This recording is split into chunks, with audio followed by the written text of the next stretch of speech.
Hello everyone, welcome back to my channel Read With Me, and today I have come with a beautiful short story or a beautiful story from this collection called 3000 Stitches by Sudha Murty.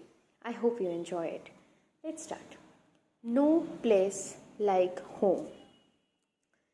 Infosys Foundation is involved in various types of construction projects like building building dharmashalas for poor patients and their caretakers, schools for children in remote areas, houses for the thousands who suffer in calamities such as cyclones and floods, and toilets for both schools and public use in an effort to encourage cleanliness in our country. From its inception, I wanted the foundation to be independent and have its own office. But during the initial period when we didn't have more than rupees 5,000 left in the bank at the end of every financial year, despite the annual funding, somehow the will to help others made having our own premises an extremely low priority. Still, the foundation kept short term fixed deposits and we carefully managed our cash flows to ensure interest, and over the years, we managed to accumulate a sizable amount. One day, I learned of a beautiful plot of land with an old building available for sale in the popular suburb of Jayanagar in Bengaluru. The interest we had saved was just enough to purchase the land. Since the building was not suited for the needs of an office, it was obvious that at some point we would have to demolish it and build our own. So we decided to leave the land as it is until we had saved some more. The next financial year too, we had less than 5,000 rupees in our bank account. Even though we had saved a little interest over the years, the construction cost was higher than the money we had, and building our office remained a dream. Years passed by, and finally, in 2002, the foundation was able to accumulate enough interest to begin construction. I was happy. My dream was about to come true. I got the ball rolling, contacted an architect, and instructed him to create a simple plan for us. A few days later, I received an invitation from a Middle Eastern company to speak at a ladies' association there. I decided to accept it because I had some talks scheduled in Dubai and Kuwait soon after. I wanted to complete all my assignments there during one trip and thus save money on the cost of air tickets. Soon I was on my way. Like all trips, this one too had many meetings and talks lined up. There were also events wherein the who's who of the Indian community in the region was expected to participate. It took courage for most of the people I met to leave their homes behind in India, settle in a foreign country, and still hold on to the culture and faith against many odds. People also spoke about the work we did or thought we did. Sometimes it was factual and sometimes a little exaggerated. Finally, the day came for my last speaking engagement. It was a good event with lively questions and discussions. When the function drew to a close, I prepared to leave for my hotel. A few women met me on their way out. "Ma'am, would you like to buy anything there?" They inquired politely. "The shopping experience here is quite wonderful. Maybe you would like some pearls or gold?" "No," I replied, "but is there anything interesting that I can see?" The women pondered for a moment, shook their heads, and said their goodbyes. Just then I noticed two women approaching me. One of them said in a low voice, "Ma'am, we would like you to invite we would like to invite you to our small shelter. Will you please consider it?" "What's there in your shelter?" I asked. "We want you to see it for yourself. We can tell you about the work we do in various ways, but I don't know which aspect of our works will strike a chord with you." My antenna went up. There was something about them and their humble manner that made me curious. I nodded. "Please give me a few minutes. I will come with you right now," I said. I thanked my hosts quickly and left the venue with the women in tow. A short while later, we reached a small house in a residential area. At first glance, it seemed more of an outhouse to me. When we entered, I saw 5 women there, all in their nightwear. Some of them had swollen eyes and red marks on their cheeks. It was obvious that they were not in the best of health or happy in any way. Within a few minutes, we were all seated. What language should I speak in? I asked the woman who had brought me there. Hindi is okay, a little English is also fine. The women began telling me their names and the states they were from. One was from Tamil Nadu, 2 from Andhra Pradesh, and 1 from Kerala. I exchanged a few pleasantries with them, and soon enough, Naznim, the woman from Andhra Pradesh, started narrating her story. Madam, I was a maid in the district of Karimnagar years ago and had 3 daughters old enough to get married. An agent told me that I would earn much more in the Middle East for the same work I did in India. He told me that I would even get a 15-day vacation once a year with free air travel to see my family.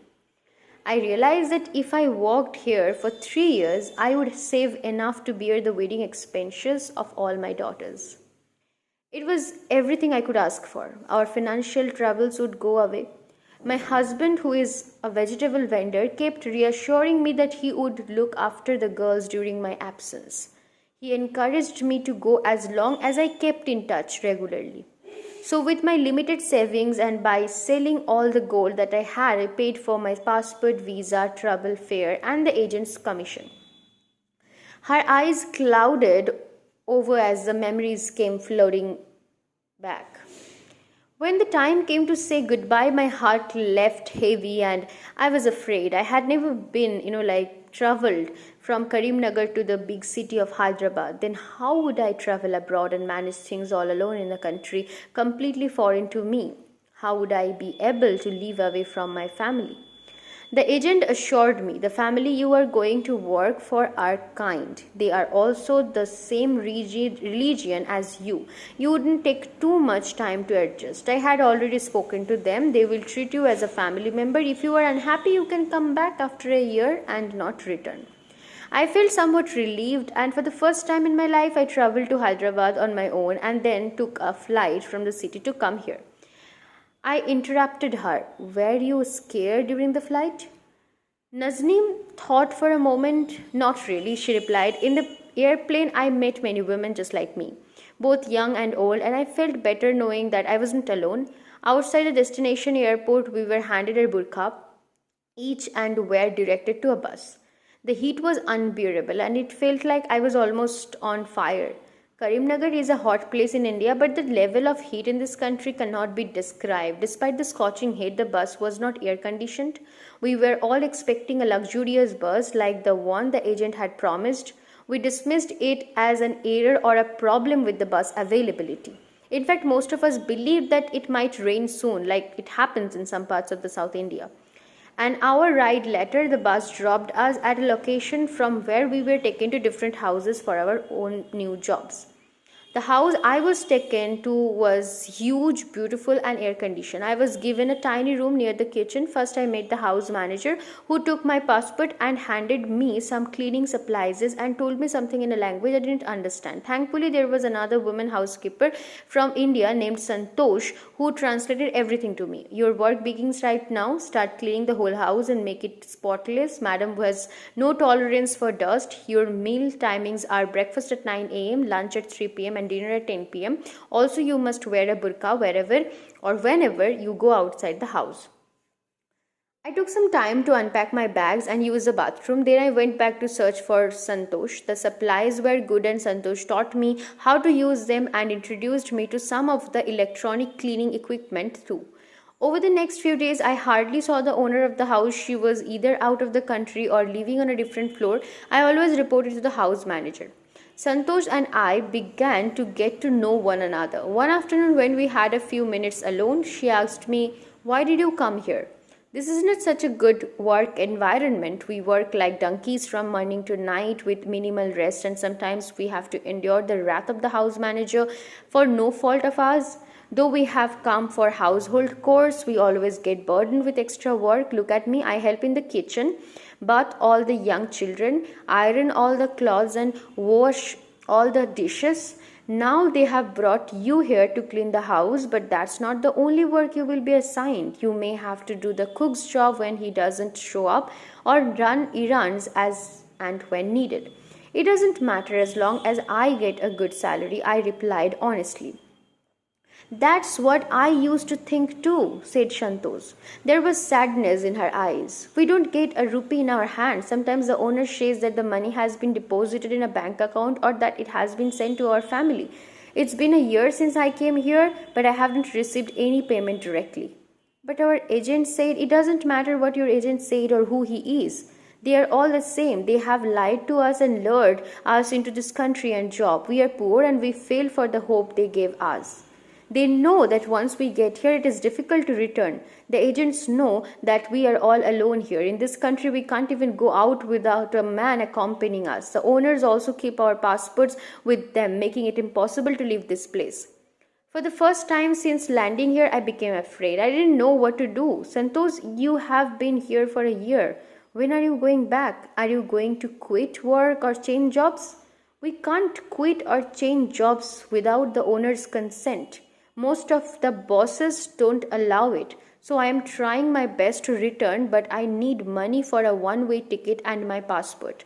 Do you talk to your family back home? Yes, I write letters and hand them over to my agent, but I don't know whether it reaches them. I haven't received even one reply yet. I only get to hear what the agent tells me about my family. I know that they have tried to call me here on the phone, but there are strict instructions against the according to the rules of this house. Madam doesn't want her staff to call or to take personal calls on her landlines. Moreover, I know that it is not easy for them to call me here, and I don't want to share my difficulties with them. I hear that a lump sum amount sent to them every 6 months, but once I get my ticket, I will go back and never come back here. I was slightly relieved to hear that her family was getting some money. Aren't they supposed to send the money every month? I asked. The agents are much smarter than us. They keep a salary backlog of at least 6 months. If I go back to my country and don't return, then they will keep that money. So many people come back for their money and the cycle continues. To someone in our financial position, a 6-month salary is a big amount to walk away from. When are you planning to go home? It depends on the owner. Sometimes they send the workers home after 15 months or sometimes after 2 years. I don't know actually when they will decide to send me back. I can understand their language now but still pretend not to. I have learned that Madam is going to India to enjoy the monsoon in Kerala. Since I am from the state and know the local language, she wants me to go with her and look after the children. I will ask her then to allow me to visit my family for a few days, and if she does, I wouldn't come back. I have reached a point where I don't even care about the money, said Shanto's family. I could not sleep that night. Had I been duped by the agent? How much money will my family really get? With not many options at my disposal, I decided that the best way forward was to keep a low profile and continue working. For the first few weeks, things seemed okay. The staff was usually given leftover food, which was good, and I didn't have any complaints related to work. After some time had passed, I started getting extra chores, especially around the time Madam was leaving for a vacation to India. Santosh was going to go with them too, and I knew that she wouldn't come back. So I wrote letters to my family and requested her to mail them from India. Once Santosh and the family left the country, the house manager instructed me to take on all of Santosh's work as well. Since the owner always entertained guests in his big mansion, there was a lot of cooking and cleaning to be done. There were a total of 14 children in the house, and each child would also frequently bring his or her friends over. I felt trapped like a bird in a cage. Since the work more than doubled, my efficiency reduced, and the house manager became upset and refused to listen to my concerns. She would show me a stick and say, "Don't complain about your work. You are being paid for it. I don't want to hear another word." When the unending workload became unbearable during the day, I would sit down and rest for a few minutes. If the house manager found me resting, she would beat me with that same stick. That's when I recalled the marks on Santo's hand and realized how she had got them. Nobody ever beat me in my home. Though we were poor, we lived with dignity. The loneliness and the excess work soon began affecting my health and my ability to work. I longed for my family, my children, and my friends. As the days went by, there was nothing but sadness left in my soul. I interjected, "With whom did you share your troubles with now that Santosh was gone?" "Nobody," said Naznim. "There was a male gardener who would visit and tend to the lawn and plants outside the house, but I could not speak to him according to the country's rule. I couldn't go out as I only had 3 night dress and that I wore day and night. I was not allowed to wear the clothes that I had brought with me. I was only allowed to go shopping with the family, and even then I had to wear a burqa on top of my clothes. So I had no friends or acquaintances to speak to." Soon, Madam came back from India upset and furious. She said to the house manager, "Start keeping a close eye on these Indian women.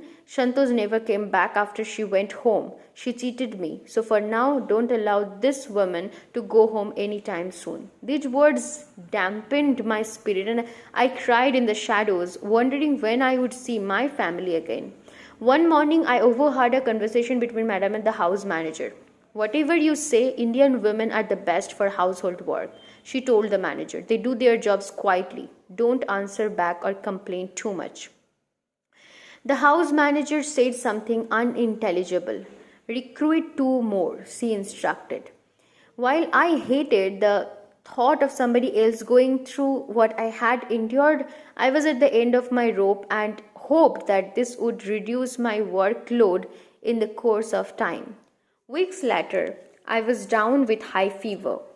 "Did you go to the doctor?" I couldn't contain myself. "No, the house manager gave me croquine." We were never taken to the doctor for any reason whatsoever. I had to work despite the fever. A day later, it went up farther, and I was afraid that my body would give up. Desperate, I approached the manager and asked her to take me to the nearest doctor or hospital. She was blunt. "We have multiple house guests today, and I really don't have the time." I almost broke down. "I can't work today," I said tearfully. "I am in pain, and there is a constant throbbing in my head." Nonchalantly, she heated up a spoon on the kitchen fire, caught my hand, and pressed the hot spoon on my wrist. I screamed, and she shushed me.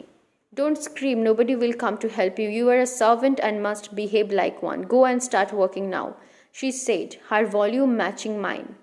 My body started trembling with fear. Was this going to be my fate till I die? I don't remember the days ahead with clarity, but the fever came down and my body at least felt a little better. But I was dead inside. I had no incentive to wake up in the morning, but I had no choice. I lived like a robot. When I had time to think, I only thought about returning home to my family. One rare day, when there was nobody at home but me, the gardener Maruti requested me for a cup of tea. I wore the burqa and went to the backyard to give it to him. "Please help me get home," I told him as soon as he started shipping the tea. "I don't know anyone here, and you know how they treat the helps in the house. My family wouldn't even get to know if something happened to me here.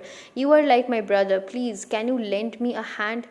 "Don't even think of running away," he said. I could see that he was afraid. "If the authorities trace you and bring you back, you will suffer unspeakable cruelty. Still, I will try and speak to a few people I know. I will get back to you." I touched his feet. It was as if Allah had come to help me through this kind man. A month passed before Maruti approached me at a time when we were alone again. It was Eid, a religious holiday, and the family had gone out for the evening. "I met 2 kind women at an Indian function. I think they may be able to help you," he said. "I am so grateful to you. How did you meet them?" The owner once asked me to deliver some flowers to a government official who was attending an Indian wedding ceremony. At the wedding, I was told to wait, and that's when I heard about these two women from others. I somehow managed to see them. Since I am a man and free to move about in this country, I was able to meet them a few more times. I told them about your difficulties here. They have told me to inform you that it is risky to leave your work here, but if you decide to do so and go to them, then they will also share the risk with you and try their best to send you back home. I can take you to them, but do it when you go shopping, as it will be easier to escape from there. I nodded. We decided to wait for the right moment. Meanwhile, Maruti gave me a map and the directions to the place I would have to locate when the time came. I memorized everything well so that I could reach there without any confusion. Maruti had already done more than I could have ever imagined. I decided not to involve him further. The punishment for such actions is severe in this country. Weeks later, Madam asked me to run an errand. This was my chance. I wore a burqa, went to the marketplace, brought groceries, and handed them to the driver. I told him that I needed to go to the restroom and that I would be back soon. The moment I was out of sight of the driver, I ran. The driver would have taken some time to realize that I was missing. As many women wore the burqa, I knew that it would be tough for him to find me. I kept going with my heart beating fast. Sometimes I ran and sometimes I walked. Within half an hour, I reached my destination with nothing but the clothes I was wearing. Finally, I was here. Naznim's story ended and she collapsed on the chair and tired from reliving the dark past. The two women turned to me. She came 2 days ago. One of them said. A silence fell in the room. No one should have to go through this, I thought. Gracie, the woman from Kerala, broke the stillness in the room by sharing her story. She was beautiful and well spoken. She had also been duped by an agent who had promised her a job to tutor children, and yet her story was vastly different. Gracie was an orphan who grew up in a government home for such children. She became a teacher in a convent school, and though the salary was enough to get by, it was not enough to achieve her dream of owning a small home. In time, Gracie found a boy she liked, but he did not have a steady job or income. Since they did not have any assets, they made a mutual decision. Gracie would go abroad for tutoring. This would give the couple a chance to earn enough money to purchase a home later and settle down. When she reached the home she was going to live in, she was quite shocked to find that her employer had 4 wives and 16 children, all of whom lived in the huge residence. However, only 10 of the boys and girls were old enough to go to the preschool, primary or middle school.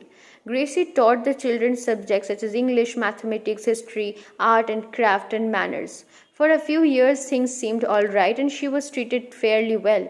She was paid once in 6 months in bulk, and her employer even allowed her a paid vacation to India once a year. The children had also become very fond of her, and she was not mistreated like Naznim. As the years passed and the boys reached their mid-teens, their classmates and cousins began frequenting the home. Soon she became the target of their lecturious stares, and she realized for the first time that she was an easy target. She was an easy target should they wish to approach her. She became extremely uncomfortable living there. When she tried to share her concerns with one of the employer's wives, she scoffed at her. Yes, Gracie, you are so beautiful that many men will desire you. In fact, I wouldn't be surprised if my husband does too. From that day on, Gracie became afraid of herself. She began to avoid teaching the older boys and even told the employer that they did not need her help anymore, but nobody listened. You are paid to teach the children and you must fulfill your responsibility. There is nothing more to say, said the employer, and dismissed her with a wave of his hand. One day, a friend of the boys came to her room and tried to forcefully kiss her. Due to her presence of mind, she managed to push him out of the room with all her might and didn't mention it to anyone. The next day, however, she found that one of the boys named Abdul was very upset. Upon further inquiry, Abdul said, "My friend is upset from some reason. When I asked him to come home today, he refused and said it was because of you. Tell me, what have you done?"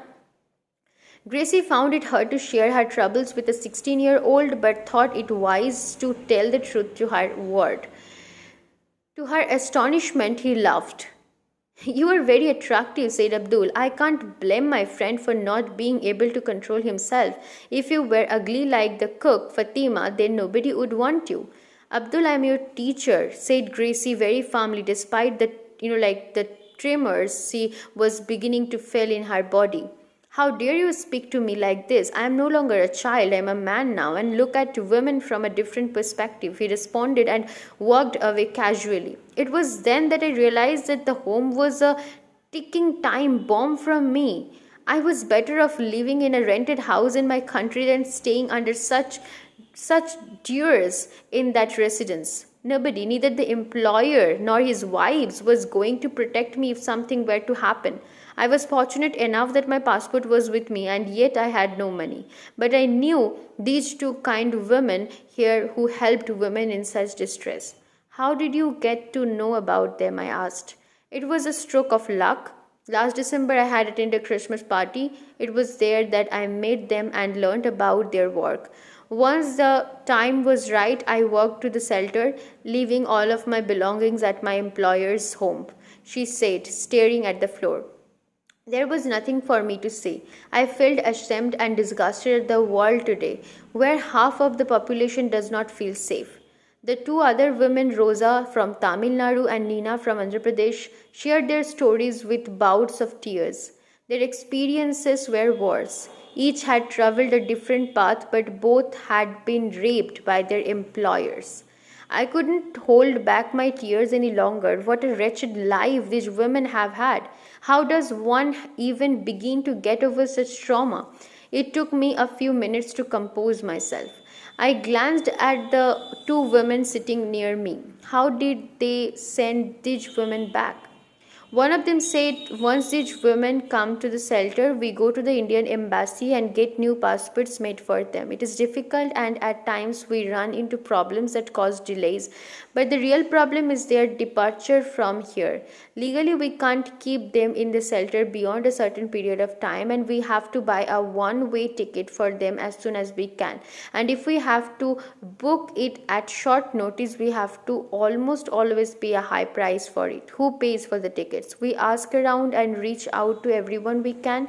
The folks in small paying jobs are high in number, but they usually have their own financial problems and other issues. People who do have the money don't really want to support us for a long time. Some would rather buy gold in the shauk or hold a party for their friends and families. The rich folks consider this a perennial problem. They are willing to help us for one or two cases, but our shelter gets around 5 women every month. Sooner or later, the donor stops funding the tickets. Sometimes store owners anonymously buy flight tickets, but everybody is afraid of getting caught someday. Others shrug it off and say that it isn't that problem. They accuse the women of following the path of money. They feel it was their responsibility to verify the agency before coming here. When we began the shelter a few years ago, we pumped in our personal funds, but we aren't rich either, and I feared that we wouldn't be able to keep up for long. It was a depressing thought. The shelter was a ray of hope for the women caught in difficult circumstances. Where would they go without such a place to turn to? I looked at the clock. It was time to leave for my meeting with a friend, so I said my goodbyes and left the shelter with a heavy heart. We drove past beautiful homes, wide roads and fancy cars. I felt nothing. All I could think of were the 4 women and their haunting past. Suddenly I changed my mind. "Take a U-turn," I told the driver. I went back to the shelter and met the two women. I said, Infosys Foundation is happy to sponsor one-way tickets for the women in need, be it to their city, village, or town. We will take care of the travel cost as long as the shelter has verified them. But you must help them obtain a passport in time and ensure that they are able to abroad the flight without any hustle. The women smiled and agreed. I smiled back. Finally, I felt like I had listened some of my burden. Tell these women that India is changing, I told them. Come at the, gone are the days when people worked for a minuscule salary. In cities, when both the husband and the wife have to go to work, they need a reliable and good housekeeper at home, without which many women choose to quit their jobs. Honestly, carries a high price in India. Uh, and more people are choosing to stay back in the country of their own volition due to the demand in urban areas. The women will be ecstatic to learn of this development, said one of them. She couldn't stop smiling. May God bless the foundation and you for such an invaluable gesture. The next day on my flight back, I couldn't help but think how fortunate we are to live in India. We may not be the richest or the best country in the world, but we have so much freedom. We can switch jobs easily or relocate to a different town or city. If nothing else, most of us have a family that will at least give us a place to stay in times of trouble. We really don't know how lucky we are until we are out of the country. Out of habit, I began calculating the approximate travel expenses for the women. They had mentioned an average of 20 to 25 cases per year. This extra annual grant would evaporate my savings for the office building in the 5 years. I thought, a tad disappointed. I had to make a choice, build the office or give shelter to these women. I knew, of course, that there really was no choice at all. There was no second guessing at my decision. My conscience and I could still live in a rented 3-room space for a few more years. This happened 15 years ago. Last year we finally moved into our own office and home after 20 years. I named the building Niralu, the shelter. Wow. Thank you for being patient and listen to this whole story along with me. I hope you enjoyed it. And if you do, please like, share, and let me know in the comment section below. Do you like my reading style or not? I am sorry for the background noises that may appear often.